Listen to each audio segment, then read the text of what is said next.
Viewers, എല്ലാവർക്കും ദിജോസ് വേൾഡിൻ്റെ പുതിയൊരു വീഡിയോയിലേക്ക് സ്വാഗതം. പ്രഗ്നൻ്റ് ആകുന്ന സ്ത്രീകളിൽ 60% സ്ത്രീകൾക്ക് ഉണ്ടാകുന്ന ഒരു ഏർലി പ്രഗ്നൻസി ലക്ഷണത്തിനെ പറ്റിയിട്ടാണ് ഇന്നത്തെ വീഡിയോയിൽ സംസാരിക്കുന്നത് കേട്ടോ. അപ്പോൾ നമുക്ക് വീഡിയോ സ്റ്റാർട്ട് ചെയ്യാം.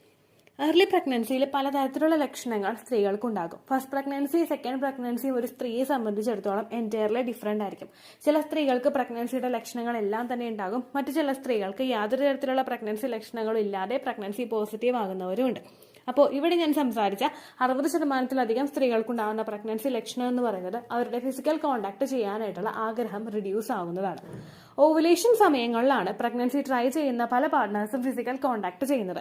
അവരുടെ ovulation time കൊള്ളിച്ചിട്ടുള്ള fertile time period, അതായത് നമ്മുടെ മെൻസ്ട്രൽ സൈക്കിളിന്റെ ലെങ്ത് എത്രയാണോ അത് നോക്കി നമ്മൾ ഓവുലേഷൻ ദിവസം, നമ്മുടെ അണ്ടം പുറത്തേക്ക് വരുന്ന ദിവസം നമ്മൾ കണ്ടുപിടിച്ച് അതിൽ ഒരു 4 ദിവസം മുൻപ് മുതൽ ഫിസിക്കൽ കോണ്ടാക്ട് ചെയ്യുന്നു. ദെൻ അഗെയിൻ ഓവുലേഷൻ ഡേറ്റ് കഴിഞ്ഞിട്ട് ഒരു 2 ദിവസം കൂടി ഫിസിക്കൽ കോണ്ടാക്ട് ചെയ്യുന്നു. അങ്ങനെയാണ് നോർമലി ചെയ്യാറ്. എന്നാൽ അതിനുശേഷം നമ്മുടെ പ്രഗ്നൻസി സക്സസ്ഫുൾ ആയിട്ടുണ്ടെങ്കിൽ, നമുക്ക് അവിടെ ഇംപ്ലാന്റേഷൻ നടന്നിട്ടുണ്ടെങ്കിൽ, ഏകദേശം ഓവുലേഷൻ കഴിഞ്ഞിട്ടുള്ള ഒരു 6 to 12 ഡേയ്സിനപ്പുറം നമുക്ക് ഫിസിക്കൽ കോണ്ടാക്ട് ചെയ്യാനായിട്ടുള്ള താല്പര്യം കുറയുന്നു. ഈ ലോ ലിബിഡോ എന്ന് പറയുന്നത്, നമുക്ക് ഫിസിക്കൽ കോണ്ടാക്ട് ചെയ്യാനായിട്ടുള്ള ആഗ്രഹം കുറയുന്നത് പല ഫാക്ടേഴ്സിനെ ഡിപ്പെൻഡ് ചെയ്തിട്ടാണ് ഇരിക്കുന്നത്. ഏറ്റവും ആദ്യം നമുക്ക് ബ്ലെയിം ചെയ്യാനായിട്ട് കഴിയുന്നത് നമ്മുടെ പ്രഗ്നൻസി ഹോർമോൺസിനെയാണ്. നമ്മൾ പ്രഗ്നന്റ് ആകുന്ന സമയത്ത് ഈസ്ട്രജൻ ഹോർമോണും പ്രൊജസ്ട്രോൺ ഹോർമോണിന്റെയും ഹൈക്ക് ഒരേപോലെ തന്നെ സംഭവിക്കുന്നു. ഇങ്ങനെ ഉണ്ടാകുന്നതിന്റെ കാരണം, ആ ഒരു റീസൺ കൊണ്ട് ഹോർമോൺ ഷിഫ്റ്റ് പെട്ടെന്ന് ഉണ്ടാകുന്നതിന്റെ ഭാഗമായിട്ട് നമുക്ക് ഫിസിക്കൽ കോണ്ടാക്ട് ചെയ്യാൻ വേണ്ടിയിട്ടുള്ള ആഗ്രഹം അവിടെ കുറയുകയാണ് ചെയ്യുന്നത്. ഈസ്ട്രജൻ ഹോർമോണിന്റെ ഒരു ഹൈക്ക് നമ്മളുടെ ശരീരത്തിൽ ഉണ്ടായിട്ട് നമുക്ക് സെർവിക്കൽ മ്യൂക്കസ് ഒക്കെ ഉണ്ടാകുന്നു, ഓവുലേഷൻ നടക്കുന്നു. ഈ സമയത്ത് എല്ലാ സ്ത്രീകൾക്കും ഓവുലേഷൻ നടക്കുമ്പോൾ അവരുടെ മൈൻഡ് സെറ്റ് എന്ന് പറയുന്നത് ഫിസിക്കൽ കോണ്ടാക്ട് ചെയ്യാൻ വേണ്ടിയിട്ടുള്ള ഒരു ആഗ്രഹമായിരിക്കും. ഇവിടെ ഈ ഒരു സമയത്ത് നമ്മുടെ പാർട്ട്ണറെ അട്രാക്ട് ചെയ്യാൻ വേണ്ടി ഭാഗത്തിന് നമ്മുടെ ബോഡിയുടെ പ്രവർത്തനങ്ങളിലും നമ്മുടെ പെരുമാറ്റത്തിലും വ്യത്യാസം വരുന്നു. ഇത് ശരിക്കും നമ്മളുടെ ശരീരത്തിൽ സംഭവിക്കുന്ന നോർമൽ ആയിട്ടുള്ള ഒരു പ്രോസസ്സാണ്. എഗെയിൻ നമുക്ക് ഓവുലേഷൻ കഴിഞ്ഞ് കഴിയുമ്പോഴേക്കും നമ്മുടെ ഹോർമോൺസിന്റെ ഒരു ഷിഫ്റ്റ് വരുന്നു, ഈസ്ട്രജൻ ഡ്രോപ്പ് ആവുന്നു, പ്രൊജസ്ട്രോൺ കൂടുന്നു. അങ്ങനെയുള്ള സമയത്ത് പെട്ടെന്ന് തന്നെ ആ ഒരു ലിബിഡോയിൽ നമുക്ക് ചേഞ്ചസ് അനുഭവപ്പെടാം. ഇത് രണ്ടും കൂടി ഒരുമിച്ച് ഇൻക്രീസ് ആകുന്ന സമയത്താണ് ലോ സെക്സ് ഡ്രൈവ് പല സ്ത്രീകൾക്കും ഉണ്ടാവുന്നത്. പിന്നെ പ്രഗ്നന്റ് ആകുന്ന സമയത്ത് നമ്മളിപ്പോൾ പ്രഗ്നൻസി ആണ് എന്ന് കൺഫേം ചെയ്യുന്നതിന് മുൻപായിട്ട് തന്നെ പല സ്ത്രീകളിലും പലതരത്തിലുള്ള ലക്ഷണങ്ങൾ ഉണ്ടാവാറുണ്ട്. പലരും തന്നെ അവർ പ്രഗ്നൻസി ആണെന്ന് കൺഫേം ചെയ്യുന്നത് അവരുടെ ഫസ്റ്റത്തെ ട്രൈമസ്റ്ററിലെ ഫസ്റ്റ് മന്ത് കംപ്ലീറ്റ് ആകുമ്പോഴാണ്. ഇംപ്ലാന്റേഷൻ കഴിഞ്ഞതിന് ശേഷം പ്രഗ്നൻസി നമ്മൾ ചെക്ക് ചെയ്യുമ്പോഴേക്കും പല സ്ത്രീകൾക്കും തുടക്കത്തിലുള്ള സമയങ്ങളിലൊന്നും പോസിറ്റീവ് റിസൾട്ട് കിട്ടണമെന്നില്ല. ഏകദേശം അവരുടെ പീരിയഡ്സ് മിസ്സായോ 2ാമത്തെ ആഴ്ചയൊക്കെ ആകുമ്പോഴായിരിക്കും ചില ശതമാനം സ്ത്രീകൾക്ക് അവർ പ്രഗ്നന്റ് ആണ് എന്ന് തിരിച്ചറിയാനായിട്ട് സാധിക്കുന്നത്. എന്നാൽ ഇംപ്ലാന്റേഷൻ സക്സസ്ഫുൾ ആയി കഴിഞ്ഞു കഴിഞ്ഞാൽ, അതായത് ബീജസങ്കലനം നടന്ന് ഫെർട്ടിലൈസ്ഡ് ആയിട്ടുള്ള എഗ്ഗ് നമ്മുടെ യൂട്രസിന്റെ വോളിലോട്ട് പറ്റിപ്പിടിക്കാൻ തുടങ്ങി കഴിഞ്ഞു കഴിഞ്ഞാൽ ആ സമയം മുതൽ HCG ഹോർമോൺ കൂടും, പ്രൊജസ്ട്രോൺ ഹോർമോൺ കൂടും. ഇതെല്ലാം ഡെവലപ്പ് ആവുന്നതിന്റെ ഭാഗമായിട്ട് പല സ്ത്രീകളിലും ആ സമയം മുതൽ തന്നെ പ്രഗ്നൻസിയുടേതായിട്ടുള്ള ലക്ഷണങ്ങൾ ഉണ്ടാകും. എന്നാൽ പലരും തന്നെ ഈ ലക്ഷണങ്ങളൊക്കെ പ്രഗ്നൻസിയുടേതാണോ എന്നും റെക്കഗ്നൈസ് ചെയ്യാറില്ല. ഇങ്ങനെ ഉണ്ടാകുന്ന ബോഡിയിലെ ഡിസ്കംഫേർട്ട് വെച്ചിട്ടും ഫിസിക്കൽ കോണ്ടാക്ട് ചെയ്യാൻ വേണ്ടിയിട്ട് നമ്മൾ മെന്റലിയും ഫിസിക്കലിയും ഒട്ടും പ്രിപ്പയർ ആകാത്ത പോലെ തോന്നുന്നു. ഫോർ എക്സാമ്പിൾ, നമുക്കിപ്പോൾ ബ്രസ്റ്റിൽ പെയിൻ ഉണ്ടാകുന്നു. പ്രിമെൻസ്ട്രൽ സിംറ്റം ആയിട്ടോ പ്രഗ്നൻസി സമയത്തോ ബ്രസ്റ്റിൽ നമുക്ക് പെയിൻ ഉണ്ടാകാം. ഇനി പ്രഗ്നൻസി മൂലം നമുക്ക് ബ്രസ്റ്റിൽ പെയിൻ ഉണ്ടാവുന്നുണ്ടെങ്കിൽ അത് കുറച്ചും കൂടി ഒന്ന് ഹെവി ആയിരിക്കും. ആ സമയത്ത് നമ്മുടെ ബ്രസ്റ്റിൽ ആരെങ്കിലും ടച്ച് ചെയ്യുന്നതോ അല്ലെങ്കിൽ വേറെ ഏതെങ്കിലും രീതിക്ക് അതിലൊരു പ്രഷർ വരുന്നതോ നമ്മൾ എൻകറേജ് ചെയ്യില്ല. നമുക്ക് അതിൽ ഇൻട്രസ്റ്റ് ഉണ്ടാവില്ല. ഒരു വേദന വരുന്ന ഒരു സ്ഥലത്ത് നമുക്ക് ഫിസിക്കൽ കോണ്ടാക്ട് എൻജോയ് ചെയ്യാനായിട്ട് നമുക്ക് സാധിക്കണമെന്നില്ല. അതുപോലെ തന്നെ നമ്മൾ പ്രഗ്നന്റ് ആയി കഴിഞ്ഞ് കഴിഞ്ഞാൽ നമ്മുടെ വജൈനൽ ഭാഗത്തും പെയിൻ ഉണ്ടാകും. അങ്ങോട്ടേക്കുള്ള ബ്ലഡ് സർക്കുലേഷൻ കൂടുന്നതിന്റെ ഭാഗമായിട്ട് വജൈനൽ ഏരിയ നമുക്ക് കുത്തുന്നത് പോലെ അനുഭവപ്പെടാം. അതുപോലെ തന്നെ ബ്ലഡ് സർക്കുലേഷൻ കൂടുമ്പോഴേക്കും ഒരുപാട് മാറ്റങ്ങൾ നമ്മുടെ ആ ഒരു ഫീമെയിൽ ഓർഗണിലും സംഭവിക്കാം. ഇങ്ങനെയൊക്കെ ഉണ്ടാകുന്ന ഒരു ഡിസ്കംഫേർട്ട് വെച്ചിട്ട് പലർക്കും തന്നെ ഫിസിക്കൽ കോണ്ടാക്ടിന്റെ ആ ഒരു പ്രോസസ്സ് എൻജോയ് ചെയ്യാനായിട്ട് സാധിക്കില്ല. തുടക്കത്തിൽ തന്നെ ഉണ്ടാകുന്ന ഒരു വ്യത്യാസം പലർക്കും തന്നെ ആ സമയങ്ങളിൽ പ്രഗ്നൻസിയുടേതാണോ എന്ന് പോലും തിരിച്ചറിയാൻ പറ്റാത്ത ഒരു സിറ്റുവേഷൻ ഉണ്ട്. മറ്റു ചില സ്ത്രീകൾക്കെന്ന് പറയുമ്പോഴേക്കും സ്മെല്ലിന് സെൻസിറ്റിവിറ്റി ഉണ്ടാകും. അതായത് ഒരുപാട് പേർക്ക് പ്രഗ്നന്റ് ആകുന്ന സമയത്ത് ഒരുപാട് ചേഞ്ചസ് ഉണ്ടാകുമല്ലോ. ചിലർക്കെന്ന് പറയുന്നത് അവരുടെ ഇഷ്ടപ്പെട്ട സ്മെല്ലുകൾ പോലും ഇഷ്ടപ്പെടാത്ത ഒരു സിറ്റുവേഷൻ അവിടെ ആ സമയത്ത് ഉണ്ടാകും. ഇപ്പോൾ ഹസ്ബൻഡ് അടുത്ത് വരുന്ന ഒരു സമയം ഹസ്ബൻഡിന്റെ സ്മെല്ല് അല്ലെങ്കിൽ വേറെ എന്തെങ്കിലും ഫിസിക്കൽ കോണ്ടാക്ട് ചെയ്യുമ്പോഴുണ്ടാകുന്ന സ്മെല്ലൊന്നും പലർക്കും തന്നെ അത് ടോളറേറ്റ് ചെയ്യാനായിട്ട് പറ്റില്ല. അപ്പോൾ ചിലവർക്ക് എന്ന് പറയുന്നത് ഫിസിക്കൽ കോണ്ടാക്ട് ചെയ്യാൻ പാർട്ട്ണർക്ക് ഇഷ്ടമുള്ളത് കൊണ്ട് ആ ഒരു ഇൻട്രസ്റ്റിന് നമ്മൾ സപ്പോർട്ട് ചെയ്ത് കൊടുക്കുകയാണ് ചെയ്യുന്നത്. പക്ഷേ മനസ്സുകൊണ്ട് നമുക്കത് ചെയ്യാനായിട്ട് ഒട്ടും തന്നെ താല്പര്യമില്ലാത്ത ഒരു സിറ്റുവേഷൻ വരുന്നത്. അറിഞ്ഞോ അറിയാതെയോ നമ്മൾ പ്രഗ്നന്റ് ആകുന്ന സമയത്ത് നമ്മൾ പ്രഗ്നൻസി ഡിറ്റക്ട് ചെയ്യുന്നതിന് മുൻപ് തന്നെ ഇത്തരത്തിലുള്ള ചേഞ്ചസ് നമുക്ക് അനുഭവപ്പെടാം. അടുത്തൊരു വ്യത്യാസം എന്ന് പറയുന്നത് പ്രഗ്നന്റ് ആകുമ്പോഴേക്കും പ്രൊജസ്ട്രോൺ ഹോർമോൺ ഇൻക്രീസ് ആകുന്നതോടൊപ്പം നമ്മുടെ ഡൈജസ്റ്റീവ് സിസ്റ്റത്തിലും ആ വ്യത്യാസങ്ങൾ ഉണ്ടാകും.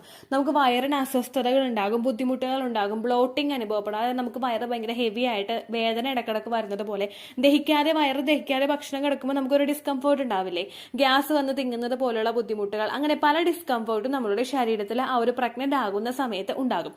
അത് മാത്രമല്ല, പ്രഗ്നൻസി തുടങ്ങുന്ന ഒരു സമയത്ത് റിലാക്സിൻ എന്ന് പറയുന്ന ഒരു ഹോർമോൺ നമ്മളുടെ ശരീരത്തിൽ ഇൻക്രീസ് ആവുന്നുണ്ട്. ഓൾറെഡി നമ്മുടെ ശരീരത്തിൽ ഉണ്ടാകുന്ന റിലാക്സിൻ ഹോർമോൺ പക്ഷെ നമുക്ക് ഡിറ്റക്ട് ചെയ്യാൻ വരെ പാകത്തിനുള്ള ലെവലിലായിരിക്കില്ല പ്രഗ്നൻസി ആകുന്നതിന് മുൻപ് ഉണ്ടാവുന്നത്. എന്നാൽ പ്രഗ്നൻസി ആകുമ്പോഴേക്കും നമ്മുടെ മസിൽസ്, നമ്മുടെ ജോയിന്റ്സ് ഒക്കെ ഒന്ന് സ്ട്രെച്ച് ആകാൻ വേണ്ടിയിട്ട് റിലാക്സിൻ ഹോർമോൺ ശരീരത്തിൽ കൂടുതലായിട്ട് പ്രൊഡ്യൂസ് ചെയ്യാൻ തുടങ്ങും. ഈ റിലാക്സിൻ ഹോർമോൺ പ്രൊഡ്യൂസ് ആകുന്നതിന്റെ ഭാഗമായിട്ട് നമുക്ക് മസിൽസിൽ പെയിൻ ഉണ്ടാകും, ജോയിന്റ്സിൽ പെയിൻ ഉണ്ടാകും, ബാക്ക് പെയിൻ ഉണ്ടാകും, അതുപോലെ അബ്ഡോമൻ പെയിൻ ഉണ്ടാകും. ഇങ്ങനെയൊക്കെയുള്ള ഡിസ്കംഫർട്ട് വെച്ചിട്ട് പലർക്കും തന്നെ ഫിസിക്കൽ കോണ്ടാക്ട് ചെയ്യാനായിട്ട് ഇൻട്രസ്റ്റ് ഉണ്ടാവില്ല. അപ്പോൾ ഈ ഒരു കേസ് കൊണ്ട് പലരും പറയുന്ന, ഡോക്ടേഴ്സ് വരെയും പറയുന്ന ഒരു ലക്ഷണമാണ് ഫിസിക്കൽ കോണ്ടാക്ട് ചെയ്യാനായിട്ട് നമുക്ക് ലിബിഡോ കുറയുന്നത്, ലോ സെക്സ് ഡ്രൈവ് നമുക്ക് ഉണ്ടാവുന്നത് കേട്ടോ. പലർക്കും പ്രഗ്നന്റ് ആകുന്ന സമയത്ത് ചിലപ്പോൾ ആദ്യത്തെ ട്രൈമസ്റ്ററിൽ ഈ ബുദ്ധിമുട്ടുകൾ ഉണ്ടാകും. അതിനുശേഷമുള്ള സമയങ്ങളിൽ ചിലപ്പോൾ ഈ ബുദ്ധിമുട്ട് കുറയുകയാണ് ചെയ്യാറ്. എന്നാൽ മറ്റു ചിലർക്ക് അവരുടെ ആ ഒരു പ്രഗ്നൻസിയുടെ എൻറ്റയർ ആ ഒരു ടൈം 3 ട്രൈമസ്റ്ററും ഈ ഒരു ഡിസ്കംഫർട്ട് ഉണ്ടാകും. അതിനുശേഷം കുഞ്ഞായി കഴിയുമ്പോഴേക്കും നമുക്ക് ഈ ഒരു കണ്ടീഷൻ തിരിച്ചങ്ങോട്ട് മാറി നമ്മൾ നോർമലായിട്ട് മാറാനാണ് സാധ്യത കേട്ടോ. അപ്പോൾ ആ ഒരു ബുദ്ധിമുട്ട് അപ്പോൾ തുടക്കത്തെ സ്റ്റേജിൽ കണ്ടെന്ന് വിചാരിച്ചിട്ട് നിങ്ങൾ വിഷമിക്കേണ്ട ആവശ്യമില്ല. പിന്നെ ഓവുലേഷൻ കഴിഞ്ഞിട്ടുള്ള സമയങ്ങളിൽ ഏകദേശം നമ്മുടെ ഫസ്റ്റത്തെ ട്രൈമസ്റ്ററിൽ ഫിസിക്കൽ കോണ്ടാക്ട് ചെയ്യുന്നത് അവോയ്ഡ് ചെയ്യുന്നതാണ് നിങ്ങളുടെ ബോഡിയെ ഒന്ന് സപ്പോർട്ട് ചെയ്യുന്നതിനും അതുപോലെ മറ്റുള്ള എന്തെങ്കിലും കോംപ്ലിക്കേഷൻസ് ഉണ്ടാകാതിരിക്കാൻ വേണ്ടിയിട്ടും നല്ലത്. ഫിസിക്കൽ കോണ്ടാക്ട് ചെയ്യുമ്പോഴേക്കും ചിലരിൽ യൂട്രസിൽ കോൺട്രാക്ഷൻസ് ഉണ്ടാകുന്നതിന് കാരണമാകുന്നു. ചിലർക്കൊന്ന് ചിന്തിച്ചാൽ മനസ്സിലാകും, അവരുടെ പീരിയഡ്സ് അടുക്കുന്ന സമയങ്ങളിൽ ഫിസിക്കൽ കോണ്ടാക്ട് ചെയ്യുമ്പോഴേക്കും ചിലർക്ക് പീരിയഡ്സ് പെട്ടെന്ന് തന്നെ വരാറുണ്ട് കേട്ടോ. അപ്പൊ അങ്ങനെയുള്ളവർക്കൊക്കെ ഏറ്റവും കൂടുതൽ ആ സമയത്ത് ഫസ്റ്റത്തെ ട്രൈമസ്റ്ററിൽ ഏറ്റവും കൂടുതൽ ആദ്യത്തെ 3 മാസം ഫിസിക്കൽ കോണ്ടാക്ട് അവോയ്ഡ് ചെയ്യുന്നതാണ് നല്ലത്. അതിനുശേഷമുള്ള സമയങ്ങളിൽ നിങ്ങൾ ഫിസിക്കൽ കോണ്ടാക്ട് ചെയ്യുന്നതുകൊണ്ട് കുഴപ്പമില്ല. ഈവൻ നിങ്ങളുടെ ലാസ്റ്റത്തെ ട്രൈമസ്റ്റർ വരെ ഫിസിക്കൽ കോണ്ടാക്ട് ചെയ്യുന്നത് നിങ്ങൾക്ക് നോർമൽ ഡെലിവറി ഉണ്ടാകുന്നതിനും ഒരു അൾട്ടിമേറ്റ് ഒരു പ്ലഷർ, നമുക്ക് ഒരു ഹാപ്പിനെസ് നമുക്ക് കിട്ടുന്നതിന് സഹായിക്കുന്നുണ്ട് കേട്ടോ. ഫസ്റ്റത്തെ ട്രൈമസ്റ്ററിൽ നിങ്ങൾ മാക്സിമം അവോയ്ഡ് ചെയ്യുക. ഇത്രയേ ഉള്ളൂ വീഡിയോ. യൂസ്ഫുൾ ആയി കാണുമെന്ന് വിശ്വസിക്കുന്നു. യൂസ്ഫുൾ ആവുന്നുണ്ടെങ്കിൽ ലൈക്ക് ചെയ്യുക, ഫ്രണ്ട്സിനൊക്കെ ഷെയർ ചെയ്ത് കൊടുക്കുക കേട്ടോ. എന്തെങ്കിലും സംശയം ഉണ്ടെങ്കിൽ നിങ്ങൾ കമൻസിൽ ചോദിക്കുക. പണ്ടത്തെ വീഡിയോയ്ക്ക് കമൻസ് ഇടുന്നവർക്ക് റിപ്ലൈ ലഭിക്കുന്നില്ലെങ്കിൽ ലേറ്റസ്റ്റ് ആയിട്ട് ഞാൻ ഏത് വീഡിയോ ആണ് അപ്ലോഡ് ചെയ്യുന്നത് അതിന് താഴെ കമൻറ്റ് ഒന്ന് കോപ്പി പേസ്റ്റ് ചെയ്യാനായിട്ട് ശ്രദ്ധിക്കുക കേട്ടോ. അതുപോലെ ഓവുലേഷൻ ഡേറ്റ് കാൽക്കുലേറ്റ് ചെയ്ത് തരാനായിട്ട് റിക്വസ്റ്റ് ചെയ്യുന്ന ആളുകൾ എത്രയാണോ സൈക്കിൾ ലെങ്ത് അത് മെൻഷൻ ചെയ്യാനായിട്ട് ശ്രദ്ധിക്കുക. സൈക്കിൾ ലെങ്ത് എന്നതുകൊണ്ട് ഉദ്ദേശിച്ചത് ഓരോ മാസവും എത്ര ദിവസം കൂടുമ്പോഴാണോ ബ്ലീഡിങ് വരുന്നത് അതാണ് സൈക്കിൾ ലെങ്ത്. കഴിഞ്ഞ മാസം ഒരു 8-ാം തീയതിയാണ് ബ്ലീഡിങ് ആയതെങ്കിൽ ഈ മാസം 6-ാം തീയതിയാണ് ബ്ലീഡിങ് ആയതെങ്കിൽ കഴിഞ്ഞ മാസം 8-ാം തീയതി മുതൽ ഈ മാസം 6-ാം തീയതി വരെ എത്ര ദിവസമുണ്ടോ അത് കാലണ്ടറിൽ എണ്ണി തിട്ടപ്പെടുന്നതാണ് നിങ്ങളുടെ സൈക്കിൾ ലെങ്ത്. സൈക്കിൾ ലെങ്ത് നമ്മൾ കൃത്യമായിട്ട് കാൽക്കുലേറ്റ് ചെയ്യുകയാണെങ്കിൽ ഓവുലേഷൻ ഡേറ്റ് എളുപ്പത്തിൽ കണ്ടുപിടിക്കാൻ വേണ്ടിയിട്ട് ഒരുപാട് ആപ്ലിക്കേഷൻസും ഒരുപാട് ഓൺലൈൻ ആയിട്ടുള്ള വെബ്സൈറ്റുകളും ഇന്ന് നമുക്ക് അവൈലബിൾ ആണ്. പ്ലേ സ്റ്റോറിൽ പോയിട്ട് ഓൺലൈൻ ഓവുലേഷൻ ട്രാക്കർ എന്ന് ടൈപ്പ് ചെയ്ത് കഴിഞ്ഞാൽ നിങ്ങൾക്ക് അതുമായിട്ട് ബന്ധപ്പെട്ടിട്ടുള്ള ആപ്ലിക്കേഷൻസ് കിട്ടും. അത് പറ്റുന്നില്ല എങ്കിൽ ഗൂഗിളിൽ പോയിട്ട് ഓൺലൈൻ ഓവുലേഷൻ കാൽക്കുലേറ്റർ എന്ന് ടൈപ്പ് ചെയ്ത് കഴിഞ്ഞാൽ അതുമായിട്ട് ബന്ധപ്പെട്ടിട്ടുള്ള വെബ്സൈറ്റുകൾ നിങ്ങൾക്ക് കിട്ടും. അതിൽ നിങ്ങളുടെ ലാസ്റ്റ് മന്തിലെ മെൻസ്ട്രേഷൻ്റെ ഡേറ്റും ഒപ്പം ഞാൻ ഈ പറഞ്ഞ രീതിക്ക് നിങ്ങൾ കാൽക്കുലേറ്റ് ചെയ്യുന്ന സൈക്കിൾ ലെങ്ത്തും എൻ്റർ ചെയ്ത് കൊടുക്കുകയാണെങ്കിൽ നിങ്ങൾക്ക് കൃത്യമായിട്ട് ഓവുലേഷൻ ഡേറ്റ് കണ്ടുപിടിക്കാനായിട്ട് സാധിക്കും. ഫെർട്ടൈൽ ടൈം പീരീഡും നിങ്ങൾക്ക് കിട്ടും. അതായത് എത്ര ദിവസം മുതൽ കോൺടാക്ട് ചെയ്ത് തുടങ്ങിക്കഴിഞ്ഞാൽ നിങ്ങൾ പ്രഗ്നൻ്റ് ആകും എന്നുള്ളൊരു ഡേറ്റും നിങ്ങൾക്ക് പ്രോപ്പറായിട്ട് കിട്ടും കേട്ടോ. ഇത് കാൽക്കുലേറ്റ് ചെയ്യുന്ന സമയത്ത്, സൈക്കിൾ ലെങ്ത് കാൽക്കുലേറ്റ് ചെയ്യുന്ന സമയത്ത് നിങ്ങളുടെ ആ ഒരു കലണ്ടറിൽ നോക്കി തന്നെ നിങ്ങൾ കാൽക്കുലേറ്റ് ചെയ്യുക. പല മാസങ്ങളിലും 30-31 ദിവസമുണ്ട്, അതുകൊണ്ടാണ് അങ്ങനെ പറഞ്ഞത്.